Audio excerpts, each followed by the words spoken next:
Charles Roberts served in the U.S. Army during World War II. He was a cannoneer with the 179th Coast Artillery Battalion, with action in the southern Philippines and the Ryukyus Islands. All right, what is your name? Charlie Roberts. And where are you from? I'm from here. Maryville, right Tennessee. Right here in Blount County, right here at this school. And what school here, by the way? And 8 years. And we're talking about the Hubbard School. That was Hubbard School. And yeah, it was a school up until, really up until, oh, just a few years back. And then where did you go to high school? Went to Wallen High School. Wallen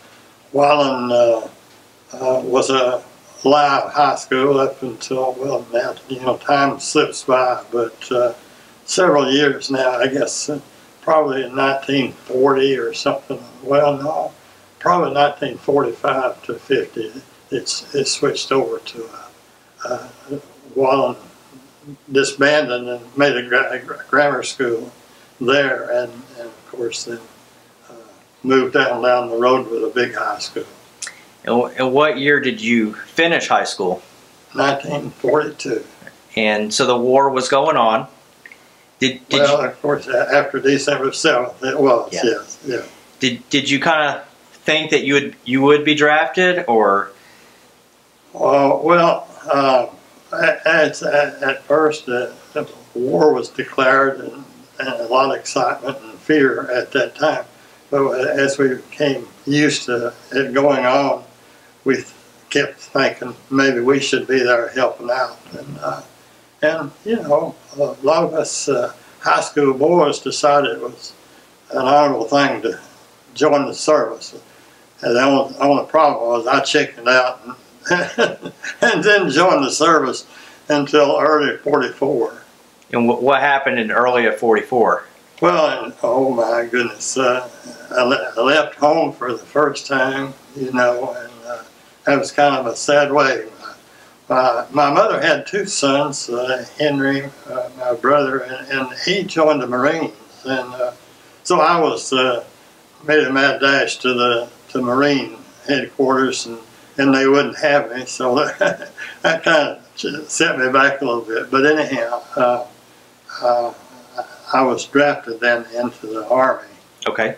In '44. So once you got your draft notice, where did they tell you to report to? Well, they didn't tell me. They told me to catch the bus down here at the depot. There'd be about 30 other guys just like me wondering what's going to happen. So we got on the old bus, and I wondered if it'd make it to Fort Oglethorpe, but that's where we were sent. And Fort Oglethorpe, as you guys know pretty well, is it was an Army base that they put out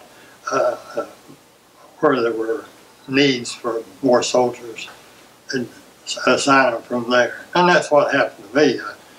I was there, gosh, I was there less than a week, and took a train to San Francisco. Wow. And that was the beginning of my travels. The Army educated me with travels, no doubt. And you made your way to San Francisco, and then what happened there? Was assigned to heavy artillery. Well, it was really a division, but it was a training depot there. So we practiced and got in training, got in shape, and all that good stuff. And after we were properly trained, we were assigned to, and that's an interesting thing, we were assigned to, well, that's more interesting than that. We were shipped out and wasn't assigned anywhere all the way back to Baltimore. And we were there for a short time, and then at that time we received news that they were in need of replacements in, would you believe, Hawaii. And they didn't tell us that we were going to Hawaii. They just, the next day they said, you'll report to the ship, and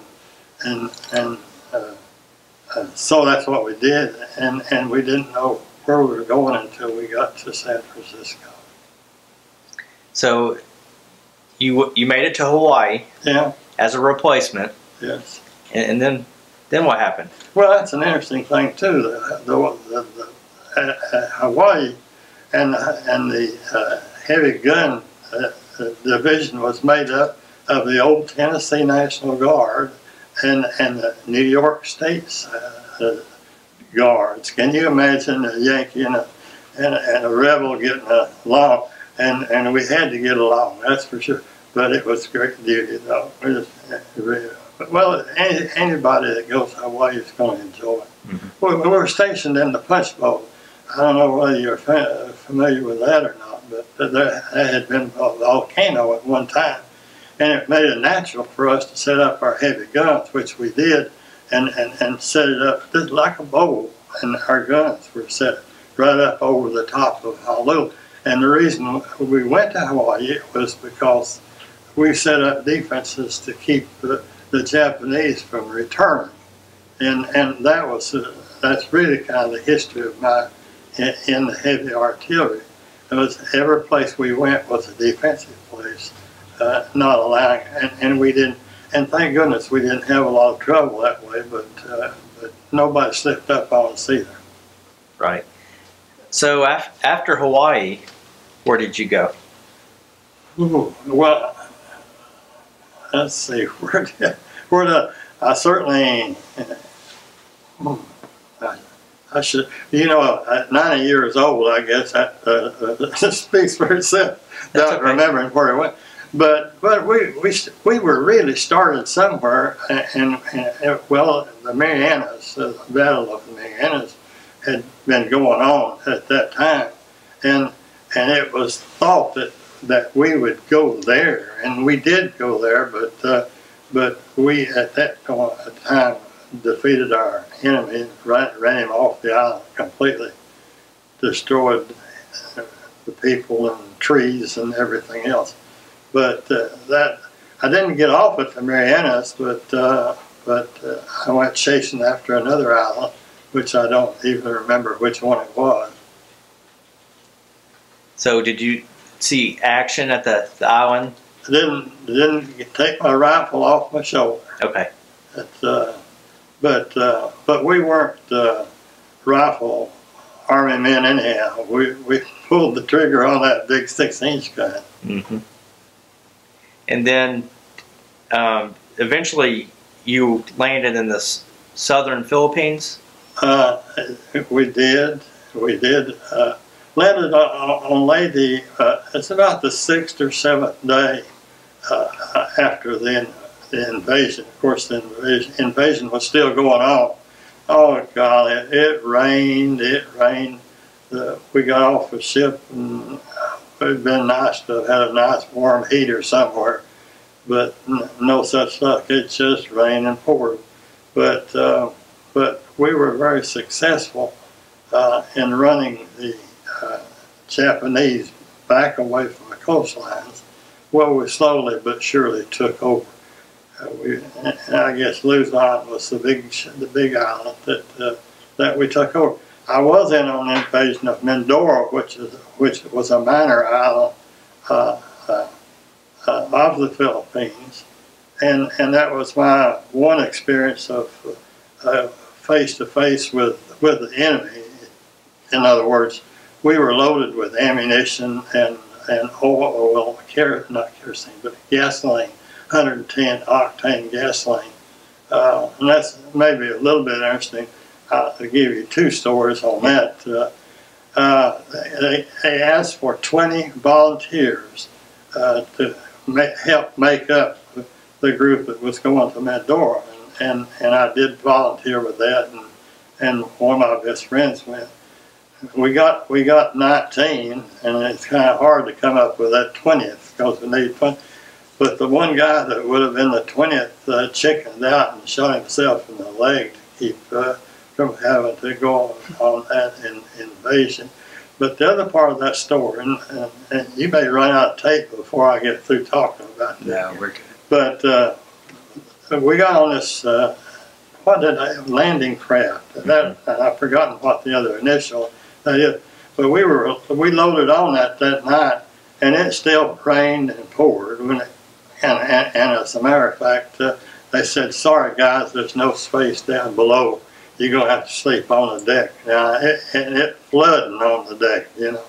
But the next day when we got up, we found out that there were 5 trucks of ammunition on the deck, and we were sleeping under those trucks that night. You know.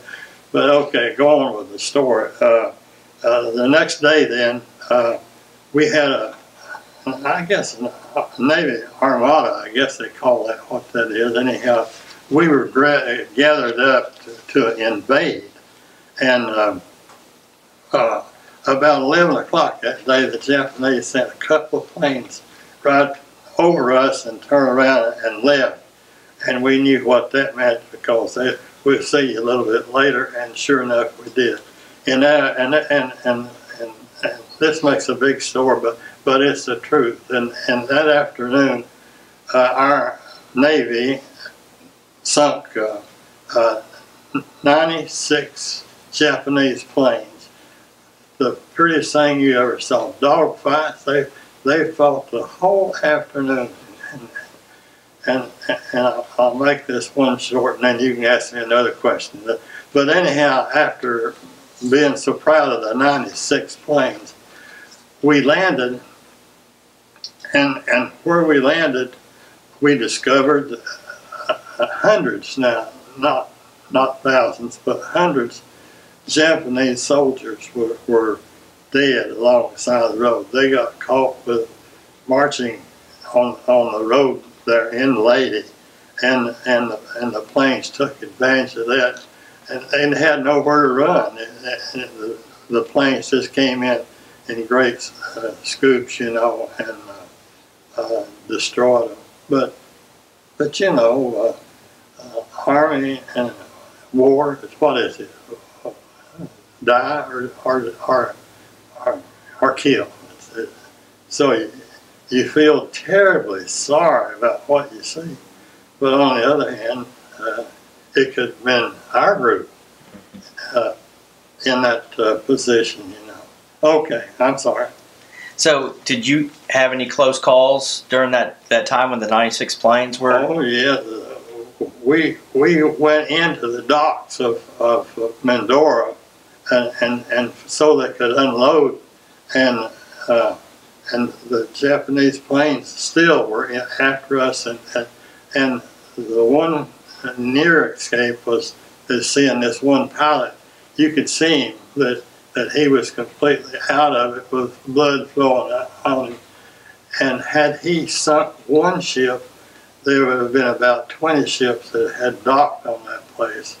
But fortunately, that one guy who had the best opportunity to hit our whole fleet, you might say, as it unloaded at Mindoro. But I guess that's about as close as I came to annihilation. Did you travel to any other islands than what you've?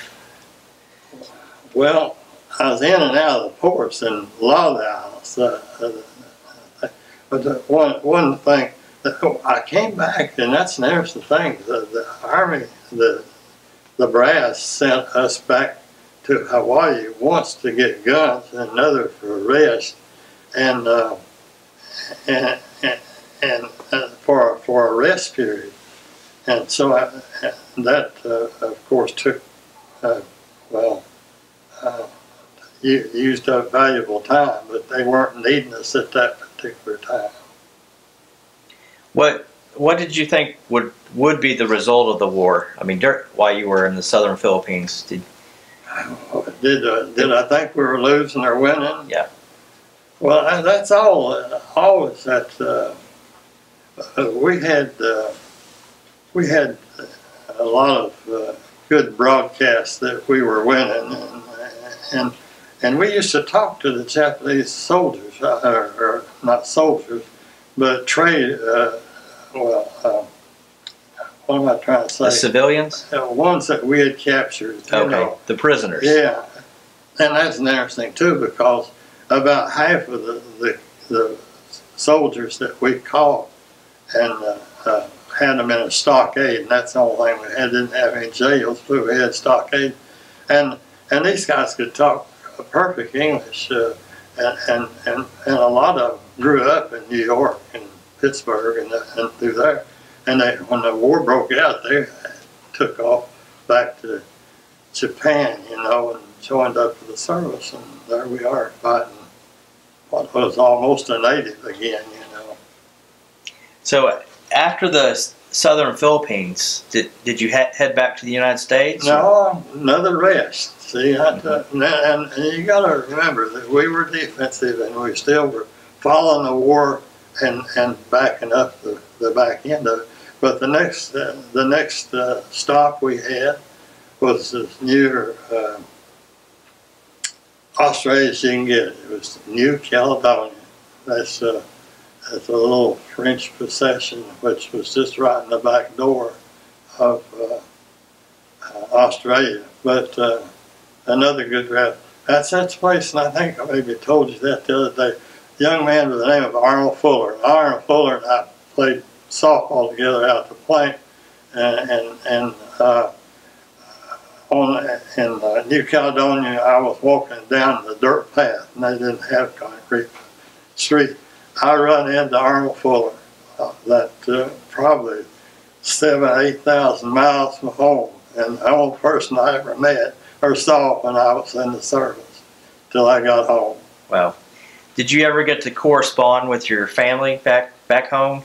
I did not as much as I should have, I'm sure, but yeah, I stayed in command, and I had a girlfriend back home, you know, and I don't know whether she waited on me or not, but we never did get together after I got back home. Okay. So after your rest near Australia, did you go back to battle, or did you head back to the United States? Well, we didn't, not then, not yet. Oh no, we went to Okinawa, about to leave out the hottest battle we was in, but I never was in any combat with them. We got lots of air raids. We were bothered very severely with the Japanese airplane. And I guess, you know, I told you that I enjoyed the service, and a lot of things happened that you say you enjoyed that. At night, there would be air raids, and see that plane, probably 30,000, well, maybe 25,000. Well, I don't know how high planes fly, but let's say 25,000 with those strong IV, what I'm trying to say, light searchlights. Those searchlights would shoot a string, all that 25,000, and that plane would brighten, you know, the reflection of the lights made a perfect target for us. And almost every night we'd get an airplane. But a lot of things happen that nobody will ever dream will happen. That's like shooting an airplane down at 25,000 feet, you know. So when you were in Okinawa, how long were you there? Okinawa? Yes. Not long. I'm going to say, even at that time, we were beginning to clean out the caves and so on. And a lot of the enemy was stealing out of our kitchens at night, you know. They were defeated at that time. They still were able to shoot their guns and certainly blast us with planes, but then the grandest thing that ever happened on Okinawa was August, and you remember this date, August the 15th, that a lot of people here in the States celebrated August the 14th, but it was my birthday. So you can see why I thought it was so grand. And they weren't through with me yet. They sent me to Korea, and the purpose for that was that that the Japanese had conquered Korea in 1905. I guess I'm sure that's the right date, but anyhow, our objective was to send the Japanese back to Japan, and we did that. We gathered them up by the truckloads and the train loads and everything. And of course, the Koreans was just tickled to death. They really greeted us well. So, after Korea, did you make it back to the United States? Sure did.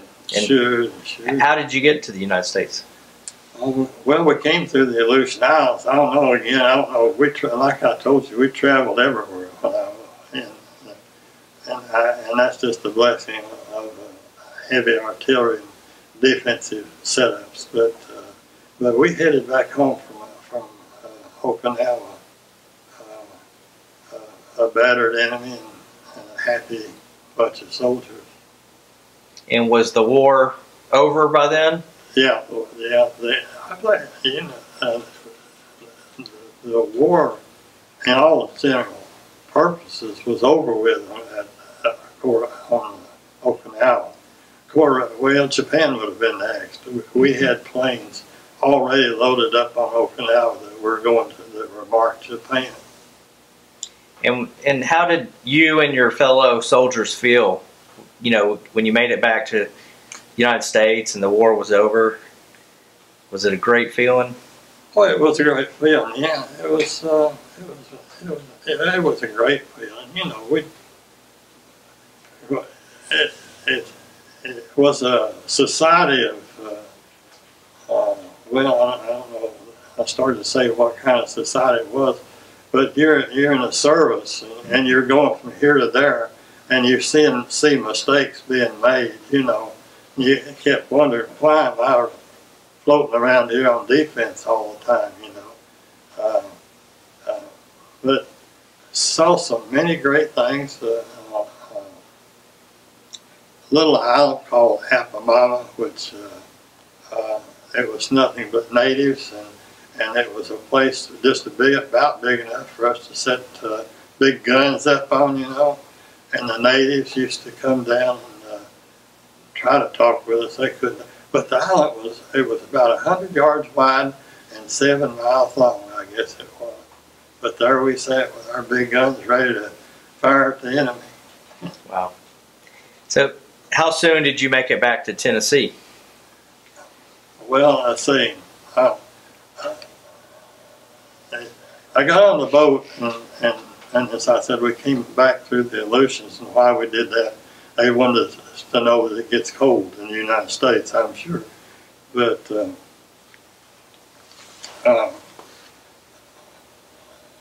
took that boat. Well, anyhow, a bunch of us got on the boat and came back, and we ended up in San Francisco again. That's an interesting place, of course, but there's levels of streets, kind of like Washington, I guess. But anyhow, and that's an interesting story there too. But I'll end it very quick. I didn't even draw a payday for, I guess, a year. But I walked up about 3 flights of streets and turned the corner on what was the main street and ran in the only other Tennessee boy that he wanted to borrow $5. So, but anyhow, I didn't have $5; hadn't been paid yet. But anyhow, we left there and came down to Arkansas to another station where they gather soldiers and send them different places, and in my case, to send us home. And they gave me, I remember I think I got paid $40. That was a big payday, and instead of buying a plane ticket or a bus ticket, I went out and thumbed. And I had a duffel bag, all I could carry, but the first car that came along stopped and picked me up, took me all the way to Chattanooga, and I'm still a long ways from home. But anyhow, I did wait on the plane. It took me forever to get for that plane to leave there to get me home. I was that close home, and it seemed like it was taken a week to get out of that bay, out of that city. And then once you made it back to Blount County and you saw your parents, what was that reunion like? Well, of course, my dad died when I was about 6 years old. Okay. So mother had been mother and daddy both to me, and it was very pleasing, of course, for me to get back to mother, and she was thrilled to death. She'd been with 2 sons, lost 2 sons, and now we're back home to start our livelihood, and we're both very successful. Well, good. And then today, in today's generation, when people recognize that you're a World War II veteran, how does it make you feel when they thank you? And oh, I like it. Oh, I do like that. And when I see courtesy to whether it's me or one of the other GIs or something, it makes me so happy to see that. And I am not one of those who blast the Veterans Administration. I belong to it, and they have been great to me.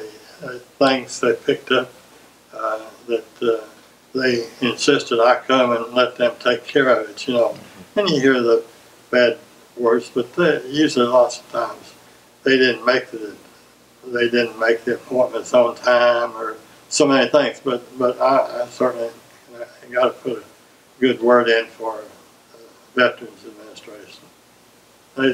Knoxville is super. I like them so well. I go to 2 of them. I have some sight vision problems and also some hearing problems, and I think they detected my problems. Most every time I've mentioned something, they took care of it. Well, good. Is there anything else you want to add about your service? Any other? Well, there's lots of things, and we don't have time. And you could cut this if you want to. I was telling my wife that we were talking about service, and she said people like to know what went on. It's interesting that your children need to know, but I kind of think of the helmets and uniforms we wore overseas. I never stood a roll call or anything. I believe not one time when I was overseas. We went to the boondocks and set up and had things to do there. My helmet, I had a helmet, no liner. I took my baths out of that helmet all the time. We didn't have any fresh water, by the way. But anyhow, I've said enough. Okay. Well, we thank you for your interview today, and we're really proud of your service. Well, I appreciate that. Appreciate it.